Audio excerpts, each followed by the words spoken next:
최근에 주변을 보면 달리기를 새로 시작하는 분들이 정말 많아진 것 같아요. 네, 맞아요. 특히 그 40대, 50대 분들이 새로운 활력을 찾으려고 많이들 뛰어드시는 것 같더라고요. 그렇죠.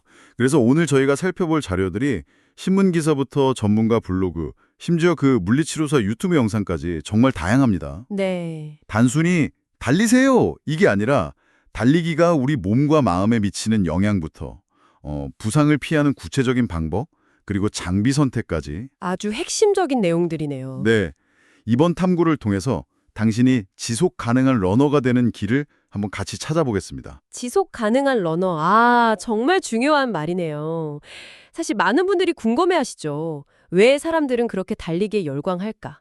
그리고 그 유명한 속설, 달리면 무릎 나간다는 말. 아, 네. 이거 과연 사실일까? 한번 깊이 파고 들어보죠. 좋습니다. 그럼 첫 번째 질문부터 시작해 볼까요? 왜 달려야 하는가? 자료들을 보니까 이게 단순한 운동 그 이상의 가치가 있더라고요. 맞아요. 저는 그 정신적인 효과에 대한 부분이 정말 와닿았어요. 특히 요즘처럼 가을이 되면 유독 기분이 가라앉고 단 음식이 땡기는 분들 많으시죠. 네, 저도 좀 그런 편입니다. 이게 햇빛이 줄면서 뇌에서 세로토닌이라는 행복 호르몬이 줄어서 그렇다는데 이럴 때 달리기가 거의 특효약이 될 수 있다는 거예요. 아, 달리면 그 엔도르핀, 도파민, 세로토닌 같은 행복 호르몬 칵테일이 온몸에 쫙 퍼지면서 우울감을 씻어내고 머리를 맑게 해준다고 해요. 러닝 마니아로 유명한 작가 무라카미 하루키도 비슷한 말을 했죠. 맞아요. 에세이에서 달리기는 정신위생이다. 매일 10km를 달리면서 아무 생각도 안 하는 게 명상 효과를 준다고 했으니까요. 정신위생. 네, 실제로 내 호흡이랑 발소리에만 딱 집중하는 그 시간이 일종의 움직이는 명상 상태를 만들어내는 거죠. 움직이는 명상이라니, 와, 정말 멋진 표현이네요. 대한가정의학회 연구 결과도 되게 흥미로웠어요. 어떤 내용이었죠? 저녁을 혼자 먹는 사람이 가족과 함께 먹는 사람보다 우울증 위험이 1.4배나 높대요. 그런데 규칙적으로 달리기를 하는 사람은 혼자 밥을 먹어도 우울 위험에 거의 차이가 없었다고 합니다. 아, 정말요? 그 정도예요? 네, 그러니까 혼자일수록 달리기가 아주 훌륭한 동반자가 되어주는 셈이죠. 바로 그 지점이 중요합니다. 달리기가 단순한 기분 전환, 이걸 넘어서 당신의 미래를 위한 가장 확실한, 뭐랄까, 노화 대비 투자처가 된다는 사실이죠. 노화 대비 투자처요. 네, 신체적, 의학적 근거들이 아주 명확합니다. 우선 뇌 건강부터 보면요. 달릴 때 뇌율의 신경 영양인자, BDNF라는 물질이 분비되거든요. 들어본 것 같아요. BDNF. 네, 이게 기억력이랑 학습력을 유지시켜줘서 인지기능 저하를 막아줍니다. 와, 그러니까 뇌의 영양제 같은 거네요. 뇌를 더 젊고 건강하게? 아주 정확한 비유입니다. 그리고 심폐기능이나 근력 강화는 뭐 기본이죠. 그렇죠. 대표적인 유산소 운동이라 심장을 튼튼하게 하고 자료를 보니까 50세 이후부터 매년 줄어드는 근육량 감소를 막아주는 아주 효과적인 방법이라고 해요. 근데 여기서 더 놀라운 건 수명 연장 효과예요. 미국 스탠퍼드 의대 연구팀이 20년간 추적 조사를 해봤더니 달리기를 한 그룹이 그렇지 않은 그룹보다 일찍 사망할 확률이 50%나 감소했대요. 50%요? 잠깐만요. 그건 그냥 건강에 좋다 이 수준이 아니라 완전히 다른 삶의 경로를 의미하는 거잖아요. 뭐 그렇죠. 엄청난 차이죠. 대체 어떤 원리로 그런 차이가 나는 건지 정말 궁금하네요. 그 원리를 설명하는 핵심 열쇠 중 하나가 바로 텔로미어입니다. 텔로미어. 네. 텔로미어는 우리 염색체 끝부분을 보호하는 모자 같은 건데 세포가 분열할 때마다 조금씩 짧아져요. 이게 바로 노화의 과정인 거죠. 그런데 달리기 같은 지구력 강화 운동을 꾸준히 하면 이 텔로미어의 길이가 더 길게 유지된다는 연구 결과가 있습니다. 와, 그럼 세포 단위에서부터 노화의 시계를 늦춰준다는 거네요. 바로 그겁니다. 정신적으로는 명상이 되고 신체적으로는 노화 방지 투자라니. 이거 뭐 달리지 않을 이유를 찾기가 더 어렵네요. 아하, 그렇죠. 하지만 역시나 가장 큰 장벽은 달리면 무릎 나간다는 이 두려움입니다. 근데 자료들을 보니까 꼭 그렇지만은 않더라고요. 네, 그게 가장 널리 뻗은 오해 중 하나죠. 물론 러너슨이라는 부상은 실제로 존재합니다. 러너슨이요? 네, 뭐 슬개공 연골 연화증이나 장경인대 증후군 같은 것들인데 작년 통계를 보면 2040 환자가 전체의 35%를 차지할 정도로 젊은 층에서도 흔하게 나타나고요. 그런데 자료들을 깊이 들여다보니까 통증의 진짜 원인이 무릎뼈 자체가 아니더라고요. 맞아요. 갑자기 무리한 충격을 받기 때문이라고. 오히려 제대로 된 가벼운 달리기는 무릎 주위 근육을 강화시켜서 관절을 보호하는 효과가 있다고 하고요. 바로 그겁니다. 그래서 무작정 뛰는 게 아니라 어떻게 안전하게 시작하느냐, 이게 모든 것의 핵심이 되는 거죠. 여러 자료에서 공통적으로 강조하는 원칙이 있습니다. 바로 점진적 과부하 원칙이에요. 점진적 과부하. 말이 조금 어려운데 쉽게 설명해 주실 수 있나요? 아주 간단합니다. 매주 운동량을 전주 대비 딱 10% 정도만 늘리는 겁니다. 아, 10%만요? 네.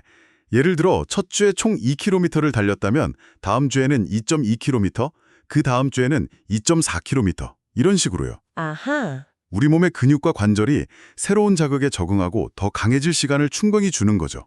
아, 그 조금만 더 하는 유혹을 이겨내는 절제력이 필요하겠군요. 심장은 괜찮아도 몸의 다른 부분들이 아직 준비가 안 됐을 수 있으니까요. 맞습니다. 그래서 처음에는 달리기만 하는 게 부담스러울 수 있으니 걷기랑 달리기를 섞는 인터벌 훈련을 추천해요. 걷다 뛰다 하는 거요? 네. 예를 들어 1분 달리고 2분 걷는 걸 한 20에서 30분 정도 반복하는 거죠. 이렇게 하면 심폐기능도 자연스럽게 좋아지고 몸이 달리기에 서서히 익숙해집니다. 그럼 강도는 어느 정도로 맞춰야 할까요? 무조건 땀을 뻘뻘 흘리면서 빨리 뛰어야 효과가 있는 건 아니라고 들었거든요. 네, 그게 아주 중요한 포인트입니다. 초보자에게 가장 좋은 강도는 숨이 조금 차면서도 옆 사람과 대화가 가능한 정도의 중강도입니다. 아, 대화가 가능한 정도. 네, 운동 후의 그 행복감, 이른바 러너스 하이도 극한의 속도보다는 꾸준하고 일정한 강도의 운동을 할 때 더 자연스럽게 찾아온다고 해요. 그렇군요. 이걸 스마트워치를 이용해서 좀 더 과학적으로 관리할 수 있습니다. 스마트워치를 이용해서요? 구체적으로 어떤 원리인가요? 시계가 제 몸 상태를 어떻게 알고 알려준다는 거죠? 바로 심박수를 활용하는 겁니다. 보통 최대 심박수의 60%에 해당하는 구간을 존 2라고 부르는데요. 존 2. 네, 이 구간에서 운동할 때 우리 몸이 지방을 주 에너지원으로 사용하고 지구력 향상에 가장 효과적입니다. 갤럭시 워치나 애플워치 모두 이 심박수 영역을 지정할 수 있고요.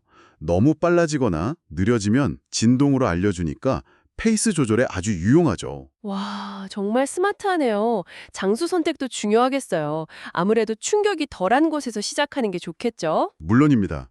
처음에는 단단한 콘크리트나 아스팔트, 급경사는 피하고 충격 흡수가 잘 되는 잔디밭, 흙길 혹은 헬스장의 러닝머신에서 시작하는 것이 안전합니다. 네. 그리고 휴식의 중요성을 절대 간과해서는 안 됩니다. 한 자료에 따르면 하루 달렸다면 이틀은 쉬어주는 게 좋다고 해요. 하루 뛰고 이틀 쉬나요? 네, 근육은 하루면 회복되지만 인대나 힘줄은 회복에 최소 이틀 이상이 필요하기 때문입니다. 아, 그래서 주말에 몰아서 운동하는 게 위험하다고 하는 거군요. 삼성서울병원 자료에서도 그런 주말 전사 스타일의 운동은 부상을 유발할 수 있다고 경고하더라고요. 네, 그리고 달리지 않는 날에는 반드시 근력 운동을 병행해야 합니다. 근력 운동이요? 네, 특히 허벅지 앞쪽, 대퇴사두근이랑 엉덩이 근육을 강화하는 스쿼트나 런지 같은 맨몸 운동을 20에서 30분 정도 해주면요. 이 근육들이 무릎에 가해지는 충격을 아주 효과적으로 분산시켜줍니다. 결국 튼튼한 하체 근력이 받쳐줘야 부상 없이 오래 즐길 수 있는 운동이군요. 바로 그겁니다. 좋습니다. 이제 마음의 준비와 기본적인 방법은 알았는데 장비는 어떻게 해야 할까요? 당장 SNS에 보이는 수십만 원짜리 카본화 이런 걸 사야 하는 걸까요? 그 질문 정말 많이들 하시죠. 결론부터 말하면 전혀 그럴 필요 없습니다. 오, 정말요? 한 물리치료사분 유튜브 영상을 보니까 오히려 초보자에게 더 중요한 건 보호대랑 테이핑이라고 강조하더라고요. 맞아요. 기록 단축보다는 내 몸을 보호하는 게 우선이라면서요? 아주 현명한 접근입니다. 특히 무릎 주변 근력이 아직 약한 초기에는 보호대라 관절을 안정적으로 잡아줘서 심리적 안정감을 주고 실제 충격도 줄여주죠. 그렇군요. 테이핑도 그렇고요. 이런 기본 보호 장비와 함께 가장 중요한 게 바로 신발인데 이 러닝화의 세계에도 일종의 계급도가 존재합니다. 계급도라니 흥미롭네요. 가장 아랫 단계는 입문자용입니다. 이제 막 달리기를 시작하는 분들을 위한 신발로 발에 가해지는 충격을 흡수하는 쿠셔닝과 발목이 흔들리지 않게 잡아주는 안정성에 초점을 맞추죠. 아, 나이키의 다운시프터나 아디다스의 듀라모 SL 같은 모델이 대표적입니다. 가격 부담도 적고요. 그럼 그 다음 단계는요? 꾸준히 달려온 분들을 위한 중급자용 또는 데일리 트레이닝화입니다. 입문용보다 무게를 줄이고 땅을 박차고 나가는 반발력을 강화한 게 특징이죠. 아, 반발력. 네. 나이키 테가수스나 뉴발란스 880 같이 러닝화의 교과서라 불리는 모델들이 여기에 속합니다. 그럼 가장 꼭대기에 있는 신발이 바로 그 카보나겠군요. 맞습니다. 기록 단축을 목표로 하는 레이싱용 최상급 모델이죠. 나이키 알파플라이 같은 신발들인데 네. 이걸 초보자가 신은 건 이제 막 운전면허를 딴 사람이 F1 머신을 모는 것과 비슷합니다. 와, F1 머신 비유라니 확 와닿네요. 네, 제어가 안 돼서 오히려 근육에 무리를 주고 아킬레스건염 같은 부상을 유발할 수 있으니 주의해야 합니다. 그럼 내 발에 맞는 신발을 고르는 다른 팁도 있을까요? 네, 발 아치가 낮은 평발이라면 발이 안쪽으로 무너지는 걸 막아주는 안정화 계열을 선택하는 게 좋고요. 발볼이 넓다면 선택지가 다양한 뉴발란스 모델을 고려해보는 것이 좋습니다. 아, 발볼. 그리고 신발 교체 시기도 중요해요. 겉모습이 멀쩡해도 충격을 흡수하는 미드솔 기능은 계속 저하되거든요. 보통 누적거리 500에서 700km 정도를 달렸을 때 교체하는 것을 권장합니다. 이제 달릴 준비가 거의 다 된 것 같습니다.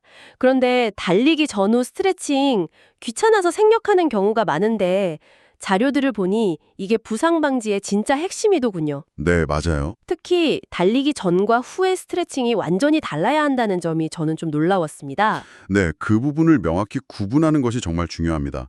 많은 분들이 달리기 전에 다리를 쭉 늘리는 스트레칭을 하시는데 그건 사실 부상 예방에 큰 도움이 안 될 수 있습니다. 잠깐만요. 그럼 우리가 학창 시절에 체육 시간마다 하던 그 동작들 잘못된 거였어요? 잘못됐다기보다 때가 잘못된 거죠. 달리기 전에는 몸을 움직이면서 근육을 늘려주는 동적 스트레칭을 해야 합니다. 동적 스트레칭이요? 네. 목적은 근육과 관절을 따뜻하게 데우고 심박수를 서서히 높여서 몸을 운동 모드로 전환하는 데 있습니다.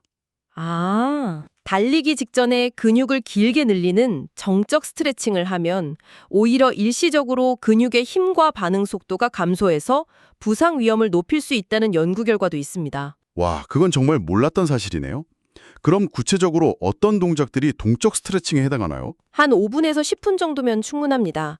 한쪽 다리로 서서 고관절을 크게 원그리듯 돌리는 힙서클, 벽을 잡고 다리를 앞뒤나 좌우로 가볍게 흔드는 동작. 아, 네네. 그리고 제자리에서 발 뒤꿈치가 엉덩이에 닿도록 차는 버트킥 같은 동작들이 좋습니다. 상체 긴장을 풀기 위해 팔을 크게 돌리는 암서클도 효과적이고요. 그럼 우리가 흔히 하는 한 동작을 길게 유지하는 스트레칭은 달리기 후에 해야 하는 거군요. 바로 그겁니다. 운동으로 짧아지고 긴장된 근육을 원래 길이로 되돌려 유연성을 회복하고 근육통을 완화하는 게 정적 스트레칭의 목적이죠. 아하, 달리기 전에는 엔진 예열, 달리기 후에는 엔진 냉각. 목적이 완전히 다르군요. 완벽한 비유입니다. 정적 스트레칭의 핵심은 각 동작을 최소 20초에서 30초 이상 충분히 유지하는 겁니다. 숨을 길게 내쉬면서요. 네. 벽을 짚고 종아리를 늘려주거나 누워서 한쪽 발목을 반대쪽 무릎에 올려 엉덩이 근육을 이완시키는 동작, 그리고 허벅지 앞뒤 근육을 길게 늘려주는 스트레칭은 필수입니다. 자료를 보니까 폼롤러를 활용하는 팁도 있던데요. 맞아요, 폼롤러. 저도 집에 하나 있는데 잘 안 쓰게 되더라고요. 꼭 써보시길 추천합니다. 정적 스트레칭만으로 풀리지 않는 깊은 근육의 뭉침, 즉 근막의 긴장은 폼롤러를 통해 효과적으로 해소할 수 있습니다. 아, 그렇군요. 허벅지나 종아리, 엉덩이 부위를 폼롤러 위에 올리고 체중을 실어 천천히 굴려주면 회복 속도를 극대화할 수 있습니다. 좋습니다. 이제 달리기에 익숙해지면 혼자만의 시간을 즐기는 것도 좋지만 함께 뛰는 러닝 크루에 대한 궁금증도 생기기 마련이거든요. 이것도 장단점이 명확하더군요. 그렇죠. 러닝의 사회적 측면인데 본인의 성향과 목표를 잘 고려해서 결정해야 합니다. 섣불리 들어갔다가 오히려 달리기에 흥미를 잃을 수도 있으니까요. 장점부터 짚어보면 역시 가장 큰 건 동기부여와 지속성인 것 같아요. 네, 그게 크죠. 혼자 뛰면 오늘은 쉴까 하는 유혹에 빠지기 쉬운데 정해진 일정이 있으니 꾸준히 운동하게 되고요. 또 경험 많은 러너들한테 페이스 조절이나 자세 같은 걸 배울 수도 있고 비슷한 관심사를 가진 사람들과 교류하는 즐거움도 크죠. 반면에 단점도 분명히 존재합니다. 고정된 일정이 오히려 부담이 될 수 있고 크루원들과의 페이스 차이가 스트레스가 될 수도 있어요. 아, 맞아요. 특히 초보자의 경우 그룹의 빠른 흐름을 억지로 따라가려다 무리해서 오버트레이닝을 하고 부상을 입을 위험이 가장 큽니다. 참가비나 회비 같은 비용 문제도 있을 수 있고 분위기 차이도 무시 못하겠더라고요. 그렇죠. 나는 그냥 건강을 위해 가볍게 뛰고 싶은데 크루 분위기가 막 기록 단축이나 대회 참가를 목표로 한다면 부담스러울 수 있겠죠. 네. 그래서 자료에서도 조언하듯이 가입하기 전에 본인의 목표가 무엇인지, 나는 경쟁적인 분위기를 즐기는지 혹은 편안한 분위기를 선호하는지 등을 잘 생각해 봐야 합니다. 네. 가능하다면 체험 러닝을 통해 크루의 분위기를 직접 느껴본 후 결정하는 것이 가장 현명한 방법입니다. 네, 오늘 정말 많은 이야기를 나눴네요. 정리해보면 중년에 시작하는 달리기는 우리 몸과 마음에 정말 좋은 친구가 될 수 있습니다.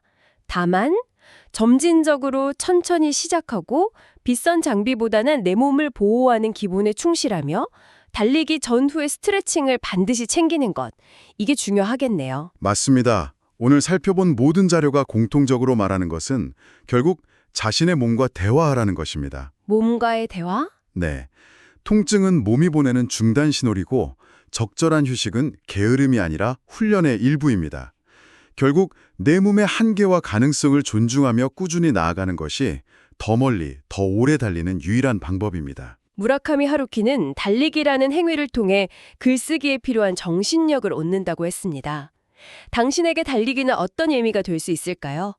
단순히 건강을 위한 수단을 넘어 당신의 삶에 새로운 리듬과 자신감을 불어넣는 움직이는 명상이 될 수 있지 않을까요?